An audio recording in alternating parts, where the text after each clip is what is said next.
morning, Monica. Good morning, Nawi. Morning. How are you guys doing? Good, thank you. Good afternoon to you, huh?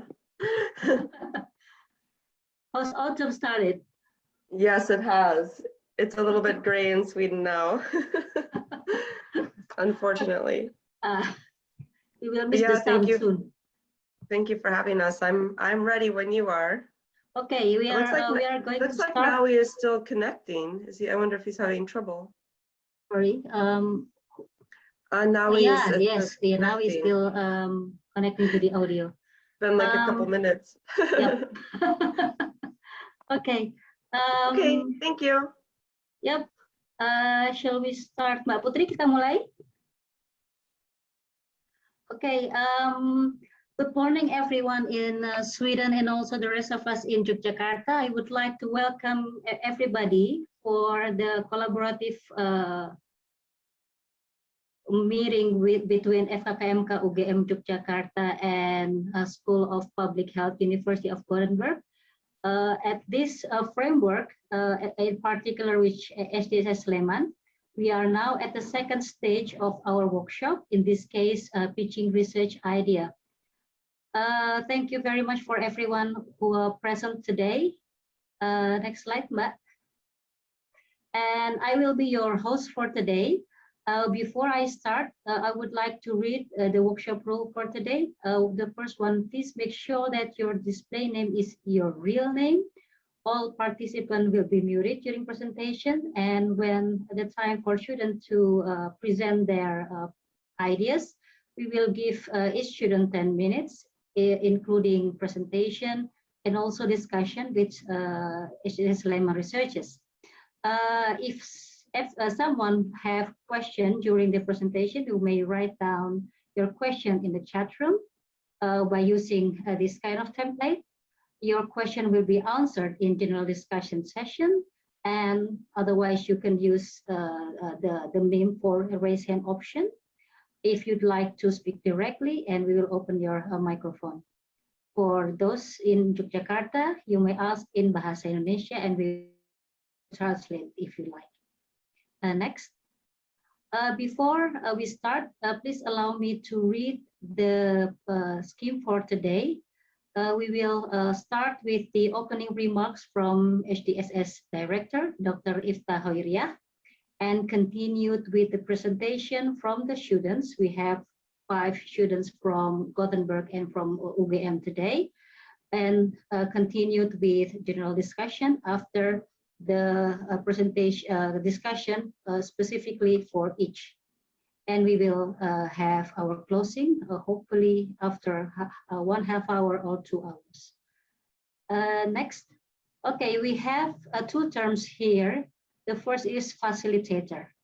Facilitator is Sleman HDSS researcher who contribute their knowledge and time to read the pitching ideas and putting the effort to comment on this, on which they will give a specific remark on specific proposal, on each proposal. Thank you very much for all facilitators. Some of them are present here. And the second function is, next, supervisors. Supervisors are UGM staff. Some of HDSS Sleman researcher are also becoming supervisors, and supervisor function will be active once we have a firm plan for each of thesis ideas from secondary data from HDSS Sleman. And I would like also to thank all supervisors who would like to be involved in this project. Next. For the first agenda today, I would like to invite Dr. Ifta Hoiriah for opening speech. Dr. Ifta, time is yours. Thank you. This is just like an opening, not a speech. So thank you, Dr. Gadjah, for your time, and welcome everyone for this second meeting of HDSS data utilization. So we receive about 6 interest in using HDSS dataset, and our staff and some of the faculty members have helped us to review the initial proposal. I'm sure this is just an initial ideas that some of you students may still need more time to revise or explore. So from what we saw earlier, so there are a lot of variables that we don't have in HDSS data, but hopefully during this discussion, maybe we can help the student to maybe revise or expand or explore different maybe different ideas or different concept that can be accommodated by HDSS data sets. So I think that's it from me. I hope this second workshop meeting will be helpful for the student, and we have more faculty members actually than the students who are now present. So thank you so much. Thank you. Thank you for your remarks, Dr. Ifta. And now we are at the main of the workshop. We would like to call. Okay, we have 5 students, as I mentioned before. Nifemi Titilola Ajala, Dewi Rizky Mutiara Sari, Chiamaka Henrietta Jibwaku, Pandang Hingok.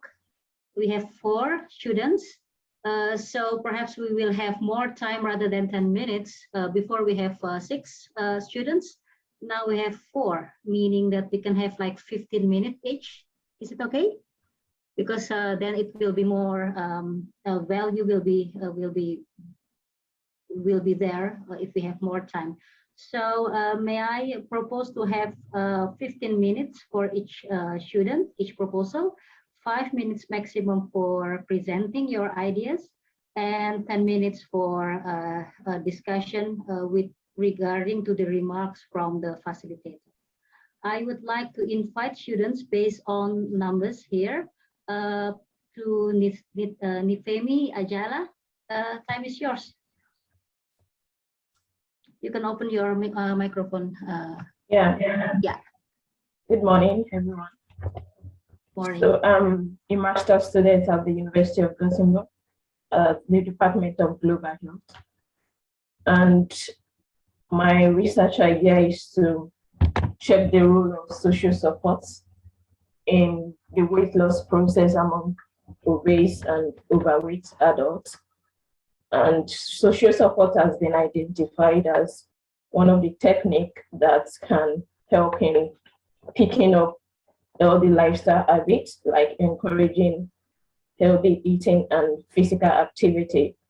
So I want to assess the social support that obese adults receive from their social network groups, like their family and friends, and how it plays a role in their weight loss process. But I'm also aware that the variable social support is not part of the HDSS data. So, and one of the recommendations I got was to use nested research, which I'm not familiar with that. And if there is opportunity to maybe go into that, it will be helpful for me, but I'm also open to adjustments according to the variables and data available. Thank you. Thank you, Ms. Ajala. And for the next slide, please. I would like to invite, we have here Dr. Ifta, Dr. Fatwa, and Dr. Bagas, who has given their comments. Who would like to have their comments first regarding to a request from Ms. Ajala? Dr. Ifta, you would like to start first? Yeah, so thank you. Thank you, Bu Gadjah, and hi, Nifemi. So yeah, so we have gone through the variables that we have here in HDSS, and I think it's been sent earlier before the workshop. Yeah, we don't have the variable on social support that is collected in the previous waves. What we have probably like about household condition regarding their socioeconomic status, but like any neighborhood or social or government support, we haven't collected any data on that level. And for the obesity control, we also doesn't have anthropometric data on height or weight for individual sample. We did collect waist circumference and hip circumference in wave 4 as part of WHO STEPS questionnaire. So it's related to, so we also collected data on physical activity, diet, and then what else? And tobacco use, in addition to the waist and hip. And then I think we also collect data on systolic blood pressure. Yeah, so that's what we have. So my question was like, how do you want to define or the social support? And then we have this data set, or we have these variables that can be possibly related to NCDs at household level. But other than that, we don't have these other data set. So can I ask a quick question? Yeah. Can I use the waist and hip circumference data as an indicator for obesity and overweight? So can you repeat that again? Sorry. Okay, I was asking if I can use the waist and hip circumference as an indicator for obesity and overweight. Anybody can help me answer that, because I'm not really familiar with the obesity indicators other than height and weight. Yeah, Mbak Ita. Can I continue it? Oh yeah. Yes, please, Bu Fatwa. Yeah. Nifemi, thank you for your idea. I think waist and hip circumference, you can use it as an indicator of obesity, because there is a cutoff point for obesity for women and for men.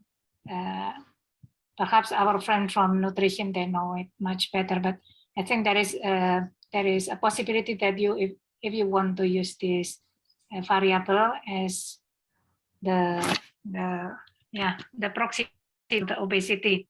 But I agree with what Iftar said about the social support and the obesity control. I mean, we do not have the variable whether people want to control their obesity or not. Yeah. So if it is about the obesity, we have the proxy variable, waist and hip circumference. And also if you want to have the impact, so it means that it seems for me it is like an interventional study. If it is an interventional study, so it means you need to have a nested research. I think it will take more time. It will take more time for you to work on your thesis. For me, it is much easier if you explore further on the available variables on the HDSS and try to adjust what you want. For example, if you want to correlate between the social variables to the obesity, and perhaps if you want to try to correlate with other indicators such as certain diseases, for example, heart disease or diabetes, for example, that will be possible then. That is from my opinion. So you need to really classify. You need to really classify your variables. It seems that you have quite a lot of variables that you want to explore. You need to classify which one are the dependent variable and which are the independent variable, and try to find in the questionnaire in the HDSS whether this variable is available on the questionnaire. Okay, thank you. Yeah.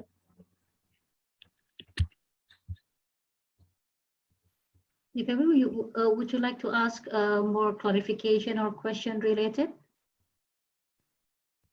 Yeah, I think I'll just find time to explore the data more and look into what is my interest and what I can actually do within the space of my thesis. Okay, thank you. Thank you. We still have 7 minutes for Nifemi's time. Anyone from the audience would like to give your opinion or your suggestion, thoughts? Bu Yaya, I have a suggestion or a question for Nifemi. Yes, please, Bu Emma. I think agree with Fatwa suggestion about the obesity measurement use hip and waist circumference, and I have question about the NCD. Do you want to pick the specific NCD or you will pick all the type of NCD? I want to pick one specific NCD. NCD. Yeah. What types of NCD do you want to pick for your thesis? Yeah, I was actually looking at picking obesity. That was why I was asking if I can use the waist and hip circumference as an indicator for obesity. Okay. Yeah, but I can also work with diabetes. Okay. Yes, I agree with your opinion because I think it's better and specific is better for your thesis. Thank you. Okay. Anybody else? Oh, Mania, you raise your hand. Hello? Yes. Yeah. Bu Yaya? Yeah. Yeah, I just want to add something. Nifemi, if you want to see the obesity as an outcome, maybe it will be interesting to see the dietary aspect of it. And we have data on unhealthy food consumption in waves, the second wave, if I'm not mistaken. And also in the first wave, we collected data on household consumption. It is the data is on household level, but there is data on individual level. It's just we divided the individual level consumption with the number of total individual, and it can give you kind of an overview the diet type that those households consume, and you can see the effect later on. Obesity, I think it's in the fourth wave, if I'm not mistaken. So you can have a bit like longitudinal study about that, and you can explore more. That's it, Bu Yaya. Thank you. Yeah. Mania, is the dietary questionnaire is in Bahasa or is it already translated because the food items are different here? Oh, questionnaire has been translated. Okay, into great. English. Yes. Great. So Thank you. you're welcome. Yeah, you're welcome. Pak Nawi? Yes, thanks, Bu Yaya. I think it's very interesting research questions. Just to continue what Nia mentioned, if you want to use obesity as an outcome and use dietary pattern as exposure, you might want to also assess socioeconomic differences as one of the modifier. So probably people with low socioeconomic status and those with high socioeconomic status, they have different consumptions, dietary patterns, and that leads to obesity. So in that case, you could use what you have studied in the epidemiology course, moderation analysis, and see if there are differences between those with low and high socioeconomic status. Thanks. Thank you. Navi, can I add to that comment? Yes, go ahead. Yeah. Very good point, but then would you also adjust for physical activity, because it's oftentimes So that could be another part of the energy balance equation that could be missed if you look at dietary exposure and overweight as the outcome. Yes, I think that's a very good point. If the HDSS data consists of physical activity questions. I thought so. Yeah, because she has physical activity using WHO steps. And that would be a nice thing to include. Agree, yeah. If you're going to stratify by socioeconomic position. I think that's a great idea, yeah. Thanks. Thank you. Thanks, everyone. Thank you, Monica. Nifemi, I hope you make your notes because there certainly are a lot of ideas coming. Very interesting. Exactly. Yes. You have already a very good project plan from the first pitching. Any last remark? No? Nifemi, before we close and go to the next student, is there anything you would like to ask or add, or you would like to resume what you think after all the suggestions? Yeah, I just want to say that I have a little bit challenge in navigating the data. I don't know if there are some maybe like options, like apart from the YouTube video, like a guide to assist in visualizing the data, because I really don't understand the where to check for what. Okay, before I ask the HDSS staff, Pak Nawi, you have a question or some remark? Because still see your hand raised. Oh, sorry, Buyaya. I think it was the old hand. Sorry. Okay, now we have the new hand. Comment from HDSS staff for the request from Nifemi regarding how to navigate through the data from HDSS. Yeah, we have the tutorial video for that, and I think it will be shared in the end of this workshop. Okay. Right? Yeah. Yep. Yeah. Nifemi, you can go through the video and see how you can explore our data in our website. Thank you. Okay, thank you. I also want to maybe remind the staff to make sure to include the link or any attachment about the questionnaire in English, because I think it's also easier for students to see the available data from the questionnaires. So because we have the household level data and then individual level data, and sometimes like we thought it was individual level question, but it's actually household level. For example, like we have question about NCD's diagnosis, but there are questions who are actually asked to knowledgeable household members. So someone was asked about the other household members about their NCD diagnosis, but then in other ways, we actually ask individual sample about whether they have ever been diagnosed with NCDs. And maybe you have like consideration to, I think it's more accurate to base on individual level response rather than deciding from other household member response regarding the other household members. Thank you. Thank you, Bu Ifta, for your remark. We will see if there can be a good differentiation between two types of data. Thank you, Nifemi, and thank you for the first set of facilitators. And I would like to move on to the second proposal. Dewi Rizky Mutiasari, please present your idea. So I have my idea is about correlation between nutritional status and health status in communicable and non-communicable disease.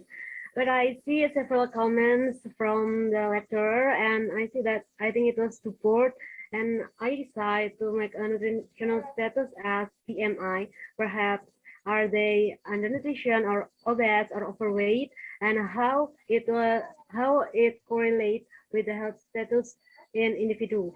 Like the communicable disease I chose are obesity, hypertension, and diabetes. Meanwhile, the non-communicable disease, I chose perhaps something like infection, diarrhea, perhaps.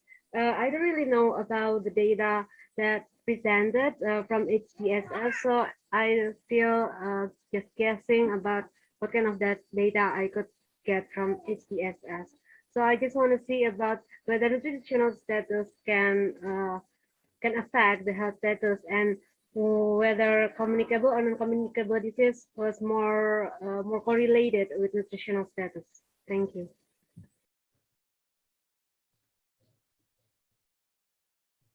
Thank you, Mbak Dewi. Comments from facilitators. This is rather a large project, I guess. But Bu Ifta, Bu Fatwa, Dr. Bagas has already give their comments. Bu Fatwa would like to start with. Yeah. Yeah, I mean, this is too broad, still too broad, but I think it is good that you try to make a focus on certain disease. You said it might be about diabetes or hypertension.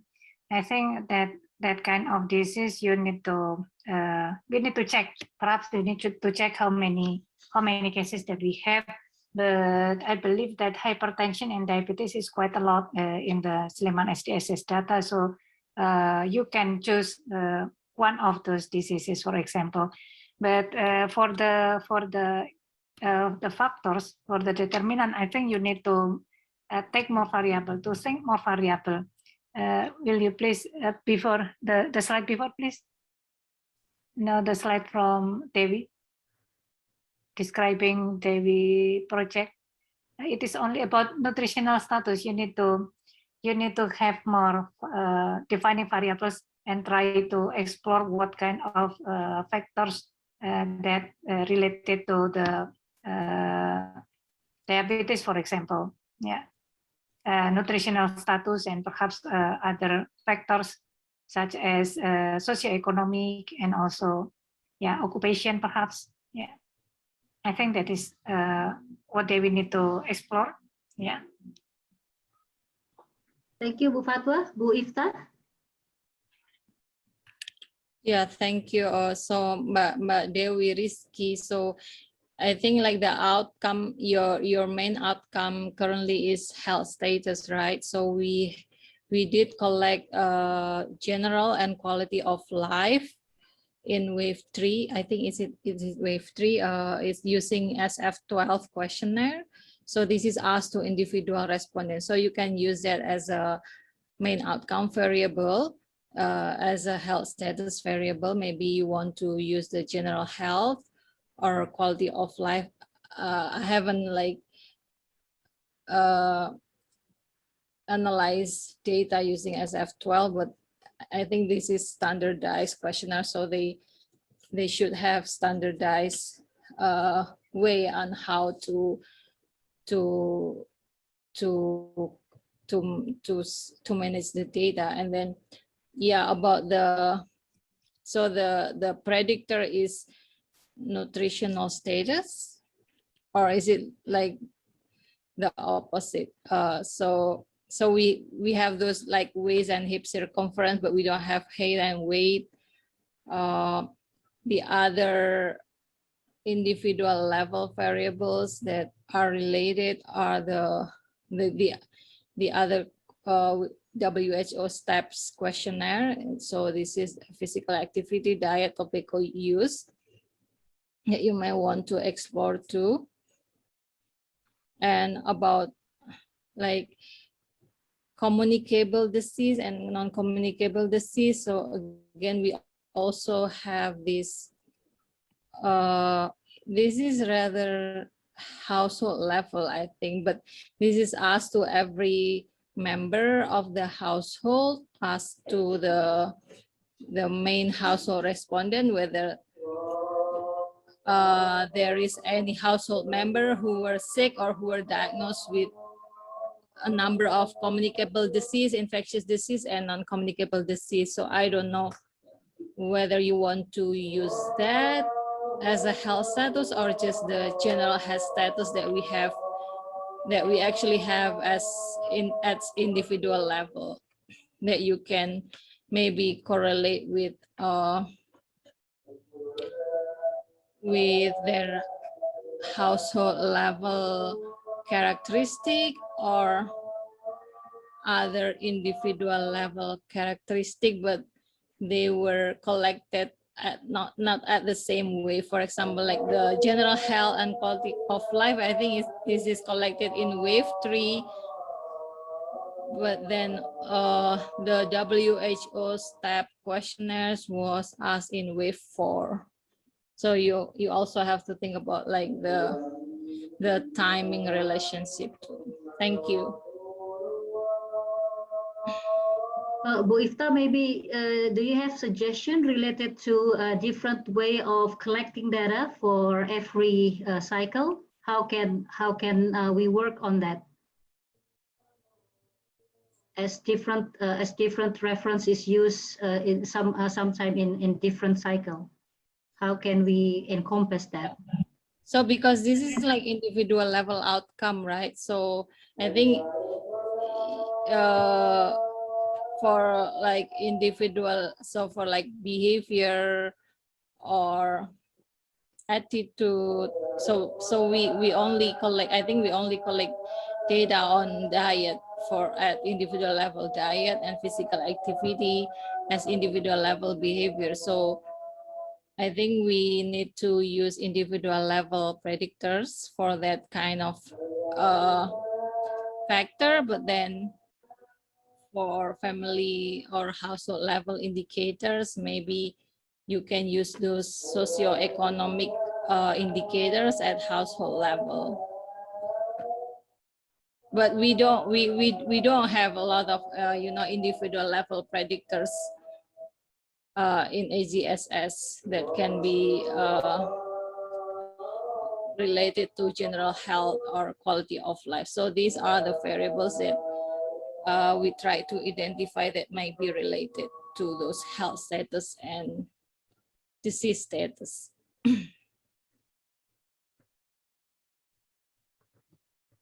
Devi, do you have things to confirm or ask further? Yeah, I think I'm going to revise my plan about the research, because I think it's too broad, and I think the data perhaps not really supporting my plan, because yeah, it's too individual. While the HDSS is more like in household or not individual people to people, and I think it's also a hurdle. There's a hurdle like from the years, like it's from the wave to another wave. It's in a different year, so I think the correlation will be quite difficult to understand if we have gaps in the year. So I think I'm going to revise perhaps my plan. Perhaps if the lecturer or Ista or Bu Fatwa has any suggestion which still in this line with nutrition, but can be applied with data from HDSS, I would like to hear about it. Insight, thoughts for the rest of the audience? I also see some staff from public health, FK-KMK UGM. You also welcome to have your comments on this.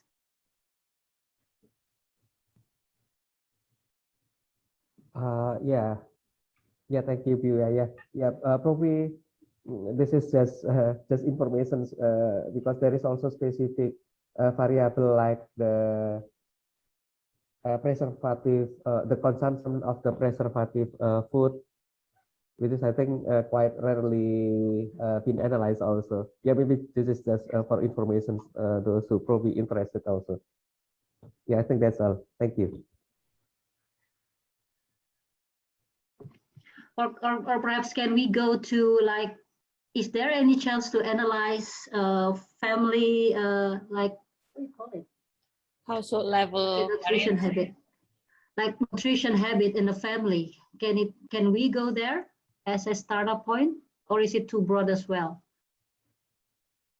Bu Ifta, please. So the household food consumption was collected in wave 1. And then because I don't know, like food consumption, I haven't read recently about any research on that, but I don't know if it changed a lot or not. But we only collected in the first wave, and then like food is like day-to-day, right? Day-to-day consumption and then habit.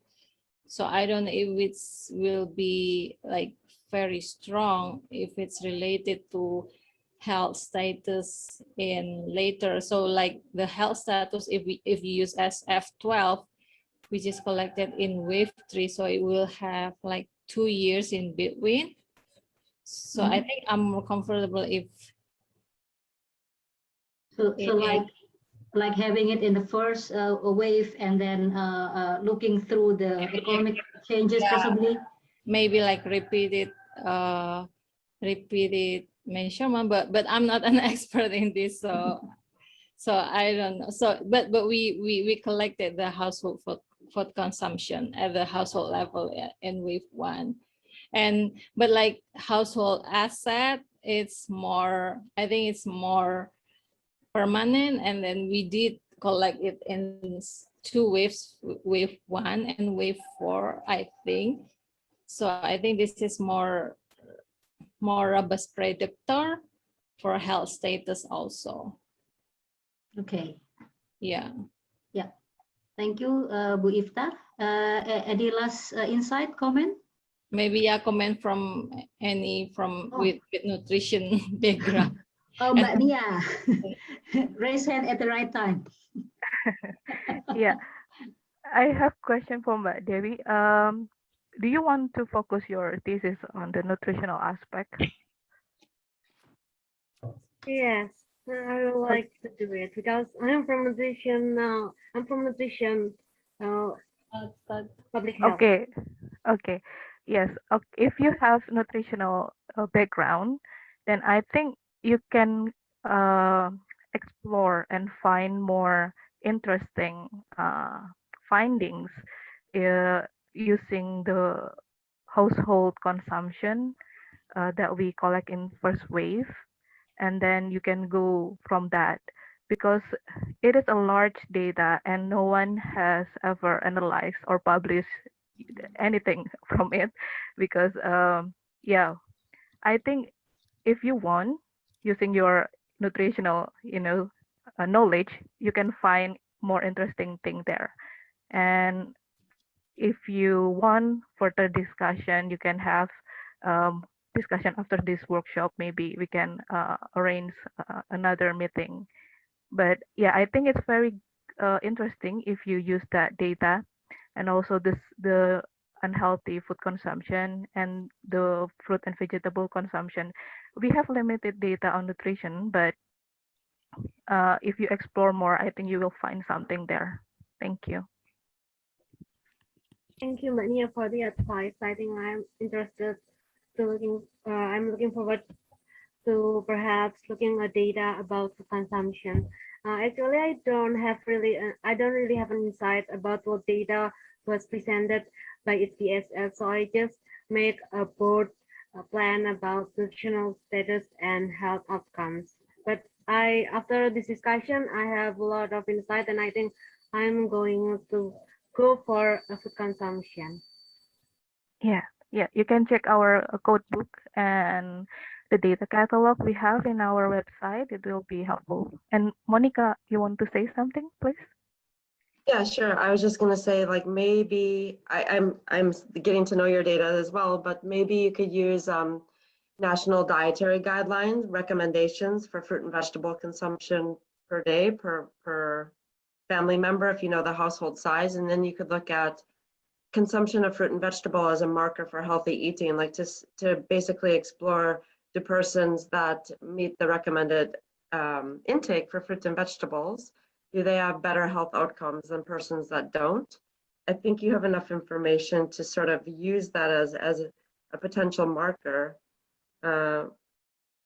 because usually with a food frequency questionnaire, we're not representing the whole diet. We will never know exactly what a person's eating. So you have to focus on certain factors. And in my work, we sometimes look at propensity to eat unhealthy foods. So for example, propensity to consume a lot of sugar in relation to the total dietary intake that we know about, right? Because we don't always know about all of it. Or propensity to eat a lot of saturated fat foods compared to those that are unsaturated, like from the plants. Or sometimes we look at proportion of meat to plant, depending on the research question, of course. But if you wanted to focus on fruits and vegetables, I would think that you would have enough information to look at something around meeting the dietary guidelines or frequency of consumption per day as a potential marker for someone that's concerned about healthy eating and following the dietary recommendations. Do you have a national nutrition guideline that you could apply? Yeah, we have. Okay, Yeah. thanks. Yeah. Yeah. Yeah, but Dewi, that's a really nice suggestion from Monica. I think my main suggestion is instead of focusing on the health outcome, maybe using your knowledge to explore the nutritional aspect of it. Thank you. Thank you very much, everybody, for the discussion of the second proposal. I can see Dewi is smiling now. Hopefully, this is a very good insight, and we'll go further to the positive thing on using HDSS data to the direction of the data that hasn't been touched. Hopefully, you will. Yeah, hopefully, you are going to that direction, Dewi. Before we go to the third proposal, I have request from the organizer for us to have a group photo. Please, everybody, to open your video so the team can have our picture together. Yang mau mengambil foto siapakah? Saya Bu ya. I will guide all Yeah. of you. The rest, why we have only a few people? We're still waiting. We can wait a bit. Mbak Putri, Mas Gilang, Mbak Kia, Mbak Lutfi, Mas Gilang, Mas Daniel. Okay. Please, who is Mbak Putri mau mengambil fotonya kah? Atau siapa yang? Put a big smile. I will count. 1, 2, 3.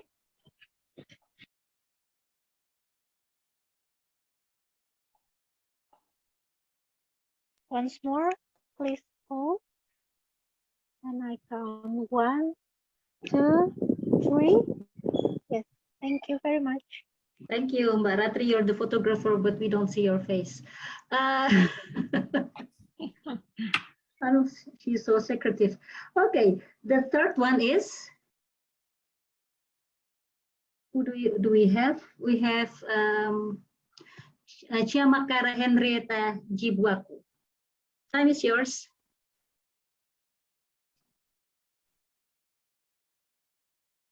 Do we have Chiamakara? Yeah. Yes. Sorry. Of factors that could be influencing the yes, can you hear me? Giamacca, there's a lot of feedback, so it's hard to hear. Do you have another microphone? Sorry, I'm actually in another class. We are having a presentation. Yeah, but I can talk.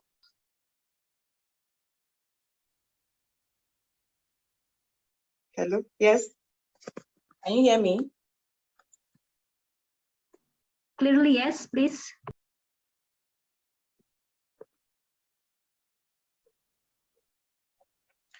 I got a feedback that the antibiotics use is not available for the research. So I was asked to know if I can use seeking medical help as my outcome.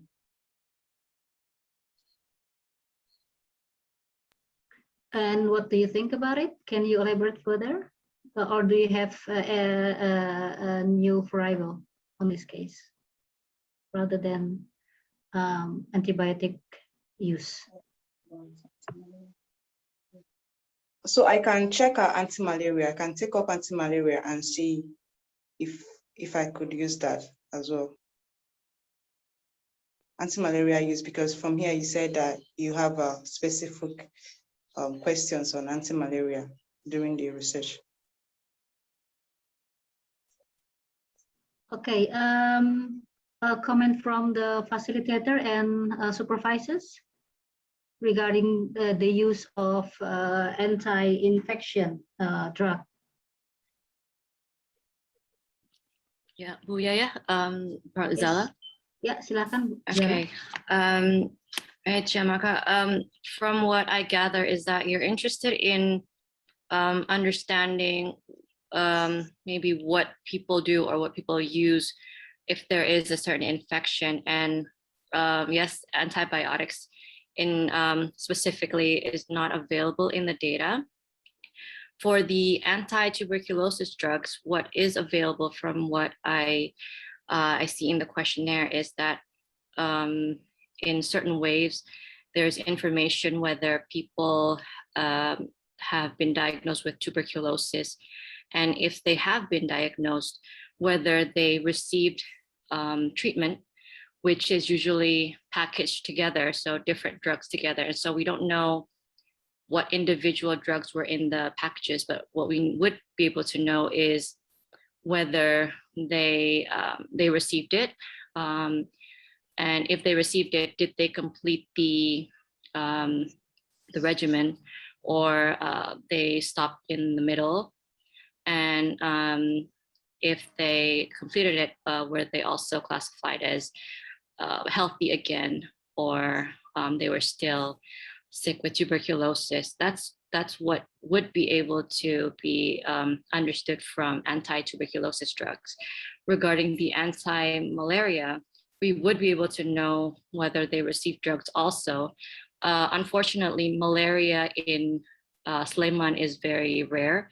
I'm not sure if you would be able to gather enough cases in order to gather that data. All right, thank you. Thank you so much. Thank you. Yeah, thank you, Bu Zala. Comments, thoughts? Yeah, Bu Yaya. So I agree with Bu Zala that I don't suggest you to use malaria cases because we don't have a lot of malaria cases in Sleman. We're not endemic of malaria here. But the other thing, but I'm not sure if it's already researched yet by other researcher or not, is about access and utilization of health services, because we do ask at household level, is there any family members who got sick in the last 12 months? And then we ask them whether they go to seek medication, and is it like to go to the hospital or health clinic, or they don't go at all. And then we ask them like what payment that they use, whether they use insurance or not. And if they don't go to seek medication, we ask them what's the reason why don't they go to the doctor or go to the health facilities. And then there are a lot of research regarding access and utilization of health services in Indonesia related to maybe household and individual level characteristic, although we don't have a lot of individual level characteristic that we collect in HDSS, but usually we correlate it with the household socioeconomic status. Thank you. So at least we have two suggestions coming from the facilitators, Chiamaka, on the use of TB drug and related to the access to healthcare, insurance, etc. Any other suggestion or insight or question from the audience? Bu Fatwa?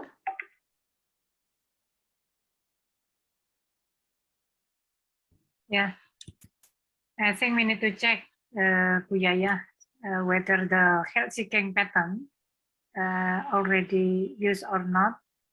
Perhaps a type of health service is also important. I think that area is not explored yet so far. Yeah, if someone sick on that household, then where do they come for help? Yeah, and what kind, perhaps what kind of diseases that will make them come to seek medical help. Yeah, it's not yet explored too much on that area. So you can perhaps you can try to find, I mean, to find to find something on that area. Yeah. Thank you, Bu Fatwa. Pak Nawi.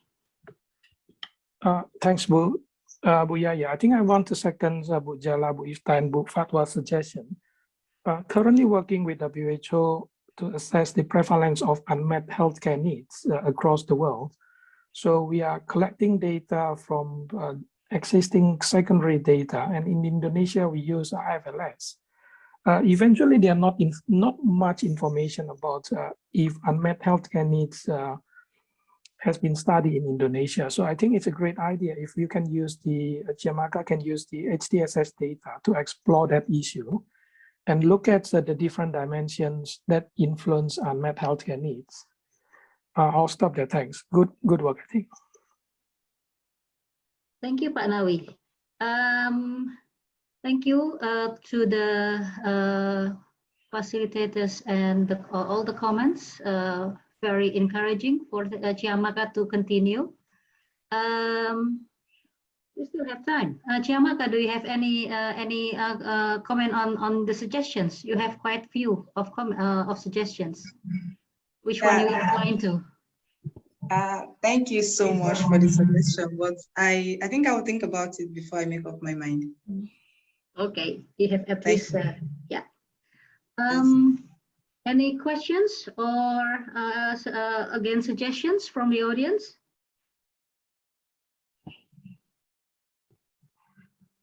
If not, then we are going to the last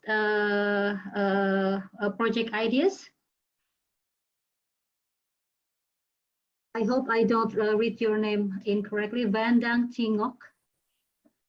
How can I address your name? Please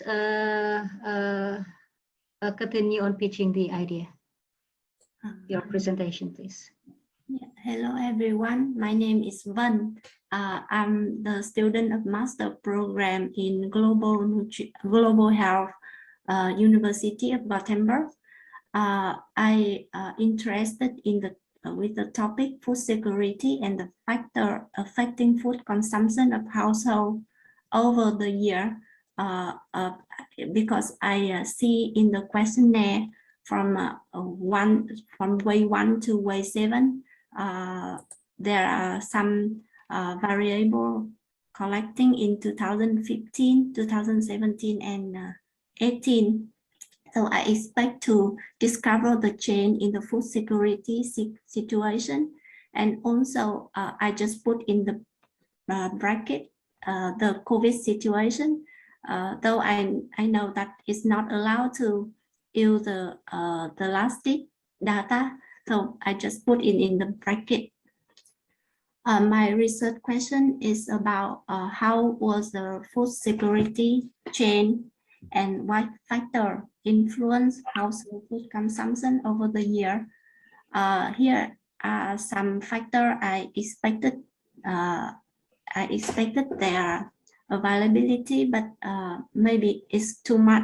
And I see that from the comment of the organizer, there are some variable availability, such as social and economic variable. I just wondering about the nutrition and food consumption. What type of question is that the food consumption frequency or dietary recall? Yeah, and if there are no repetition of the measurement, should I do cross-sectional comparison at different time points, like 2015 and 2018? Yeah, that's all my initial idea, and I looking forward to receive your suggestion for my thesis topic. Thank you for your listening. Thank you, Fad, for your interesting topic. Before I give the time to facilitator and supervisors, I would like to continue the question to the staff. What kind of food consumption that present in HDSS data? Who would like to answer this? Mbak Ratri atau Mbak Nia?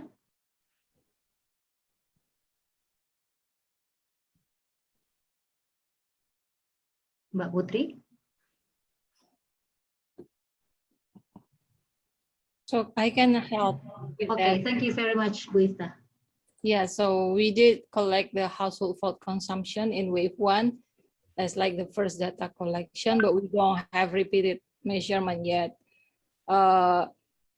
Like the staff, the researcher in nutrition department, they were planning to also collect data on food recall, but due to COVID pandemic, which is make it difficult to administer such questionnaire.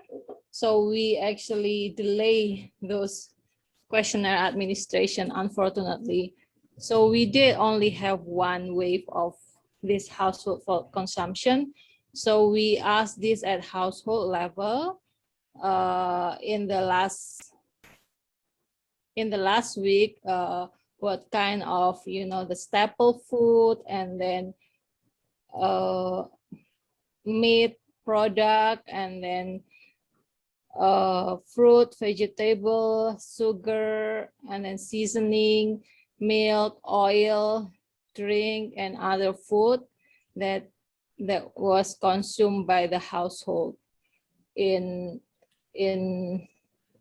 kilogram unit or gram unit for smaller food items. So that's it. But the other maybe related to food that we collect is those who are in WHO STEP questionnaire. So the fruit and vegetable consumption, and then the other one is the unhealthy food consumption at individual level. So it is very interesting question. We were also very curious about the impact of COVID on household food security, but we will just collect it in this cycle. So this is like the only one. We didn't collect in the previous wave, which is wave 5 or 6, when COVID also is in the beginning. So it was good if we have those, and then we can compare the 2020 and 2021. But unfortunately, we were gonna collect it in this cycle only. So we don't have we don't have the pattern or change in household food consumption, but we do. But the predictor variables or maybe factors that can be related to food consumption that we collect in wave 1 is also those the standard socioeconomic status of the household. So asset, expenditure, and maybe the characteristic of the household member in terms of education and occupation and marital status. Thank you. Thank you, Bu Ifta. Pak Nawi, is it your old or your new raise hand? Yeah, sorry, I have to lower my hand. Thank you. Then Bu Fatwa. Okay, thank you, Bu Yaya. I check again the questionnaire, and I think in Indonesia the prevalence of stunting is quite high, and it might relate to the food consumption, family food consumption, especially protein consumption. And there is a protein consumption available in the year 2015. Perhaps if you want to explore what kind of if you think it is as an outcome, and see what kind of determinants of those animal protein consumption in that family. Perhaps you can explore and find something on that area. Perhaps Mbak Nia also can have your opinion about it. Mbak Nia? Yeah. Unfortunately, we don't have data on stunting, Bu Fatwa, but we have low birth weight data. So if you want to use that to see the nutritional status of under 5 children, it's possible. Yeah, I mean, for the background information, that the stunting prevalence in Indonesia is quite high, and it may related to the food consumption pattern, especially protein consumption pattern in the family. So one can also explore the protein consumption pattern in the family and see what kind of determinants related to that outcome. Yeah, that's possible to use that. And also, I think we've agreed that student can use the newest data from 2020 if one of the team is from UGM. So if the supervisor, one of the supervisor is from UGM, then they can use data from 2020. So if a fund want to explore data about consumption after COVID, I think it's also possible. Isn't it so, Bu Iftah? Yeah, but we don't collect specifically about food consumption in 2020 cycle, right? So we we don't. We did ask about whether there is a change in expenditure on staple food and other expenditure, but we don't actually like make administer detailed questionnaire about any food consumption. We did, plan to administer recall, but then we delayed because of COVID pandemic. It's not possible to do, we think it's not possible to do face-to-face for a long time because it needs long time to administer food recall questionnaire, if I'm not mistaken. So that's correct.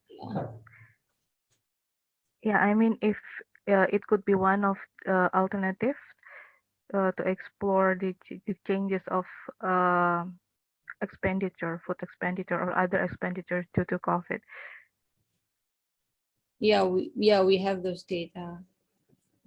The change in expenditure, whether it increase or decrease, and other socioeconomic impact, whether they cannot we have this statement asking whether it applies to them, whether they cannot afford basic necessities for the household, or whether they cannot fulfill their financial obligation, etc. But that's the COVID-19 specific module in 2020. Yeah, but not to detail about food consumption on food security. Yeah. I guess discussion on COVID era of collection from 2020 also Band has questioned whether Gothenburg's student can use the data from 2020. Bu Iftah.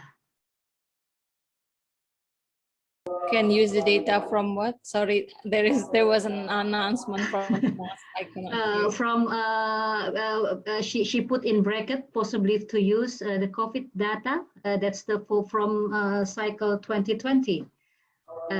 Does the student from Gothenburg can use data from 2020? if they are accompanied with supervisor from UGM in this case. Yeah, I think Mbak Septi said yes. Yes, yes. Okay, so perhaps Pan can expand the area more to before and after COVID. Fan, do you have things also to clarify on this suggestion?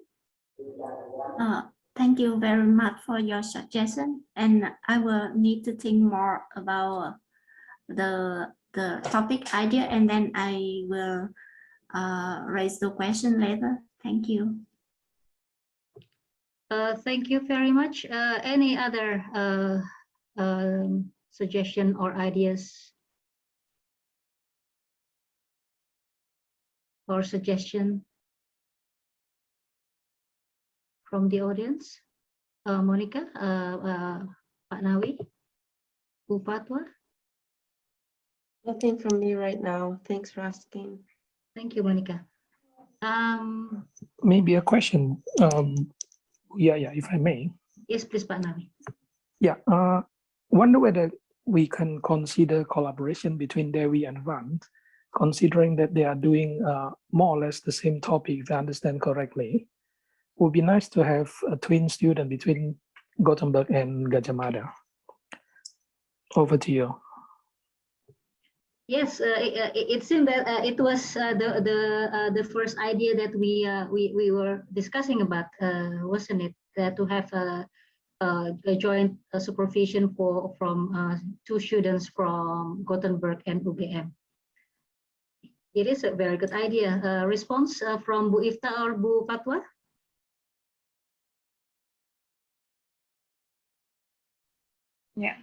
Yeah, I think it is very interesting if we can have a pair of students, one from Gothenburg, one from Gadjah Mada, in pretty in the same area, of on the same topic. That means we need to arrange. Yeah, we need to arrange what area of interest that we are going to explore, especially for fun, and we need to find the students who are interested in the same area, perhaps. Is that what you mean, Navi? Yes, I think it would be great. It doesn't need to be a joint supervision if it doesn't go there, but at least if two students are working on the same materials, of course they need to address different research questions. It would be fun to see if a collaboration can start up. Yeah. Yeah. Monica. I was just going to second what Navi said and say that I think co-supervising is a really nice way to get to know each other better as researchers, but also support the student. So I also would really welcome co-supervising on topics if it suits everyone's needs. And there's been a lot of interesting nutrition related topics raised today, and I'm a dietitian from the beginning, so I really like working with the nutrition topics, in particular early childhood feeding and introduction of solids and growth trajectories. So I'm definitely interested in learning more about your project and working with you. Yeah. Yes. Thank you for your insight, Monica, and hopefully this can be a good model to have a paired student, in contrast to have like individual student. Can be a good thing to see at our initial collaboration. Before I close for the fourth pitching idea student, is there any last comment? We're supposed to have a general discussion, and do we need to have this general discussion or among us, rather than each student suggestion and input and thoughts? How can we go on after this? Say that we have, or perhaps we can start to discuss how we work towards the new ideas. How can students be working with people people from HDSS? How can they work with the possibly the data to see what they can get after they change the topic, etc. Perhaps someone can give an insight of the guideline, how to go further. Nia is raising her hand. I think Nia can share to us please, Nia. what kind of process usually we have. Yeah, Please, Nia. usually for, yeah, thank you. Usually for a student from UGM, after the workshop, they contact us individually to have a more focused discussion on the data availability or more technical side of it. So I think that we can do that too for students from Gothenburg. So it is possible for them to contact us to arrange a meeting with our officer to explore data together to see to find more feasible idea for their thesis. And after that, I don't know how it is for Gothenburg, the process to find supervisor and so on, and to finalize the idea. So usually those process simultaneously happen. Their discussion with us and their discussion with their supervisor. So that's all from me. Thank you.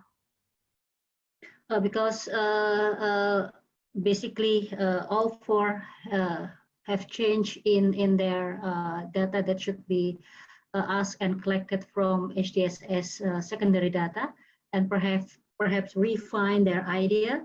So if it's for co-supervising with UGM and Gothenburg, there should be a way to deliver, because we agree that the time is limited on this, because they have to finish their thesis. So there should be a way to address, to make it more efficient from both sides. Any ideas coming from UGM and from Gothenburg? I can just say that from my experience working with the Masters in Public Health students on their thesis, it's sometimes so that a student is very proactive and asks one of our faculty members if they'll be their supervisor. And sometimes they come to me as a course coordinator or other course coordinators and ask for help by exploring a particular topic area, and then they need help to find someone that works with that topic area and then come to it. We also, in addition to the meetings we've had with you, have days where they can meet researchers and then literally meet them afterwards and say, I'd like to work with you, and submit their CV and cover letter. So that's how we've been working with identifying supervisors. And also it could be that we look for a joint supervisor when a person has content expertise but not methodology expertise, or vice versa. Because we support students with 30 hours of supervision time, and that supervision time can be shared or come from just one person. Thank you, Monica. What about in School of Public Health in UGM? How does it work? What do I have? Yeah, it's not. Yeah, it's more or less quite the same. More or less quite the same, but we do not have an exact milestones for every step. For example, we only have the regulation that all the students must finish their master thesis, hopefully at least on the fourth semester. So it will depend on the student activity, whether they want to proactively coming to the we call it as KPA atau dosen pembimbing academic or academic supervisor. Yeah, we have academic supervisor for all the students. This academic supervisor can help the student to discuss what kind of topic that is suitable for the master level. And after that, we can arrange a pre-proposal seminar. When the student presenting their idea, and they will have the input suggestion from their friends, and also from the academic supervisor. After that, we will assign the thesis supervisor for the student, and they can continue to develop their proposal. refine the proposal, and then they will continue with the data collection and so on. That is more or less. We have the seminar proposal with the supervisor, with the thesis supervisor after that. And then after the data collected and the report of the thesis is filled, the student will have the result seminar. They will have the result seminar, and finally they will, after having the revision on their thesis, they will have the defense day. That is we have 4 seminars for the student to finish the thesis job. Yeah. Thanks. That's quite the same for us. We also have our students write their thesis in term 4 with a variety of workshops and seminars during the thesis to support them. Most of our students work with secondary data because they usually don't have time to get ethics permission and collect data and write the thesis in the 6 months that are allowed. And we have our final seminars in June, and then the students revise and submit before most people in the Nordic countries go on holiday in July. So that gives them some time to resubmit. And if they miss that deadline, then we have a new submission in September with another oral exam in October for anyone that doesn't finish on time. Okay, so it seems that our time is we have very tight schedule in this case. So hopefully after this workshop, our students and their potential supervisor can see each other. In the same time, apparently check with HDSS staff and to see whether their second plan or can be met with the available data. Any other discussion for us before I give the time back to the organizer? Perhaps I think we need to have or we need to decide the next meeting. I mean the next meeting between UGM and also the Gothenburg University to discuss about the next workshop, the third workshop. What are we going to do with the third workshop? Whether the student need to present their proposal after they revise it, after they have the discussion with the HDSS staff, or perhaps directly to the result seminar, perhaps. But I don't think that we can manage the discussion now because the time is very, very short. Perhaps we can decide the date for the discussion. Yeah. Because this is a very, very good momentum. If we can have several students using the data and using perhaps co-supervising, it's going to be a good model for thesis collaboration. So we have to make use of this opportunity. Bu Iftar?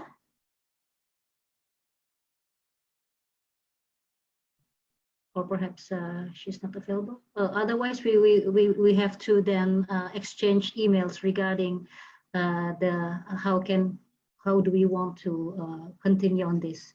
If we cannot, we already have several ideas, and the system is almost the same between Gothenburg and UGM. Yes. Yeah, Bu Yaya. Yes, please, Mbak. About the meeting between UGM and Gothenburg, I think we'll send doodle for that. But in the meantime, I suggest for the student who still want to use HDSS data to explore more using our codebooks or website. And if they have any question, just send us email, or maybe we can arrange another meeting individually between student and our staff. I think that will be more effective. So okay. Students start to work and the faculty members will have meeting. Thank you. Thank you, Mbak Nia, for your suggestion. Bu Ifta, you like Yeah, I think also like we certainly want to assist students who want to use HDSS data. So maybe after this we will see like how many students will proceed to try to use HDSS data, and based on the number of students, maybe we can decide dive further if we want more like big workshop or like just individual meetings? Yeah.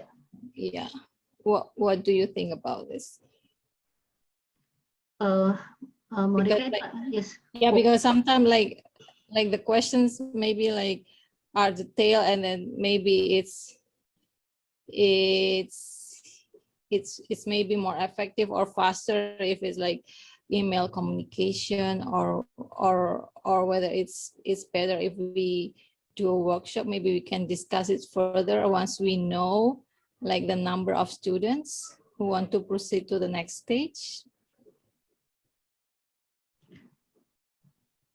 Pak Nawi, Monica, Bu Fatwa, others? Yeah, I was just going to say, I think that it's a good idea to have smaller meetings after we see how many are interested. So today 5 presented, right? And 2 from GU and 3 from your side, with all potentially interesting topics. So I think smaller meetings sound very good.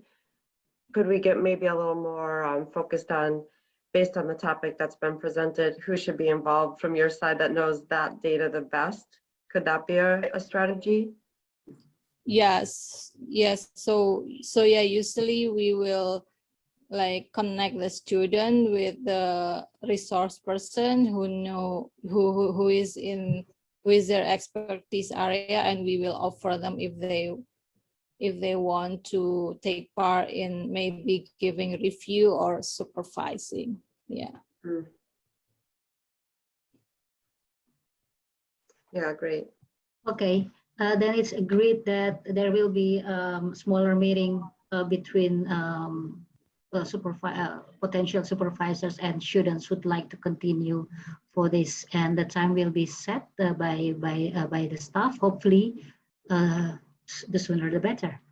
I think we are now at the end of our workshop today. Thank you very much for the students who presented their ideas, very interesting ideas, and the discussion follow through. Thank you for all who participate in this, and in particular for those for the staff who prepare this meeting. And hopefully it will be a startup for a fruitful collaboration between UGM and University of Gothenburg. And this is the announcement from the organizer. The first one is already been discussed for revise the research plan. Students, you can check the tutorial video from HDSS with the link as shown here, and it will be sent to you. And after you are ready, you can resubmit a complete application by filling this link for data request form once you have everything ready to be requested. But before that, it is open for everybody to ask to help to the HDSS staff in order to check how to use the data, how you can access, etc. We are open for that. Do we have perlu presensi nggak kalau ini? Maaf, I'm talking in bahasa. Perlu presensi kah, Mbak Putri? Just the evaluation form, Bu Yaya.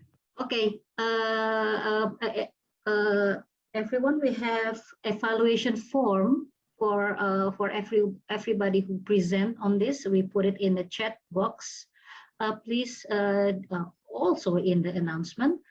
Please do fill in the form so we can evaluate the process of this workshop for further workshop if we want to continue further. And if anyone have a question related, you can also send email or post a comment in Sleman HDSS Google Classroom. And thank you very much for being here and have a very fruitful discussion. Take care, stay healthy. Thank you very much for today. See you guys in the next meeting. Thank you, everyone. Bye.